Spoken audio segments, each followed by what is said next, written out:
ଭାରତର ସ୍ୱାଧୀନତା ସଂଗ୍ରାମରେ ଶହୀଦ ହୋଇଛନ୍ତି, ଯେଉଁମାନେ ଫାଶୀ ଖୁଣ୍ଟରେ ଚଢ଼ି ନିଜକୁ ବଳିଦାନ ଦେଇଛନ୍ତି, ଯେଉଁମାନେ ଦେଶ ପାଇଁ ତିଳ ତିଳ କରି ସଳିତା ପରି ନିଜ ପ୍ରାଣକୁ ଜାଳି ଦେଇଛନ୍ତି, ଯେଉଁମାନେ ସ୍ୱାଧୀନତା ପାଇଁ ଆଜୀବନ କାରାଦଣ୍ଡ ଭୋଗ କରିଛନ୍ତି, ନିର୍ବାସନ ଦଣ୍ଡ ଭୋଗିଛନ୍ତି, ସେହି କାଳ ବିଜୟୀ ଅମର ଆତ୍ମାଙ୍କ ସଦ୍ଗତି କାମନା ପୂର୍ବକ ଶ୍ରଦ୍ଧାଞ୍ଜଳି ଜଣାଇ ସ୍ୱାଧୀନତା ଶୀର୍ଷକ ପ୍ରଥମ କବିତାଟି ପାଠ କରୁଛି।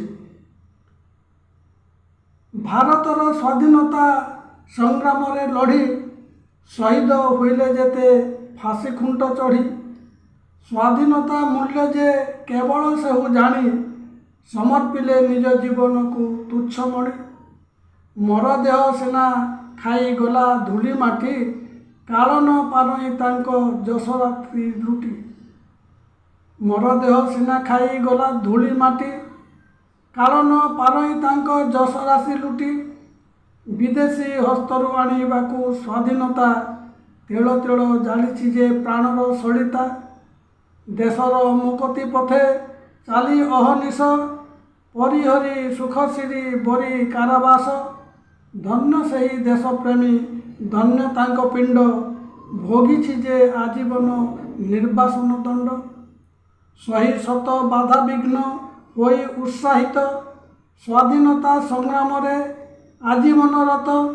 ଧନ୍ୟ ସେ ସ୍ୱାଧୀନ ଚେତା, ଧନ୍ୟ ଦିବ୍ୟ ଦ୍ରଷ୍ଟା, ଭାରତ ସ୍ୱାଧୀନତାର ଅଦ୍ୱିତୀୟ ସ୍ରଷ୍ଟା।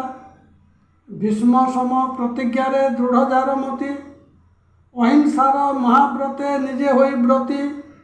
ଯାହା ଦର୍ଶନେ ବିଶ୍ୱ ହେଲା ସ୍ତମ୍ଭୀଭୂତ, ଧନ୍ୟ ହେ ମହାତ୍ମା, ଧନ୍ୟ ସଂଯମିତ ଚିତ୍ତ। ଛିଣ୍ଡାଇ ଦେବାକୁ ଉଣ୍ଡା ପରାଧୀନ ଜାଲ, ପ୍ରାଣ ଯାର ହୋଇଥିଲା ଅତ୍ୟନ୍ତ ବ୍ୟାକୁଳ। ବିଦେଶୀ ବିରୁଦ୍ଧେ ସ୍ୱର କରି ଉତ୍ତୋଳନ, କହେ ମୋତେ ରକ୍ତ ଦିଅ ଆଣିବି ସ୍ୱାଧୀନ। ସ୍ୱାଧୀନତା ପ୍ରେମୀ ସେହୁ ସର୍ବ ଅଗ୍ରଗଣ୍ୟ, ଧନ୍ୟ ହେ ସୁଭାଷ ଚନ୍ଦ୍ର ଜଗତ ବରେଣ୍ୟ।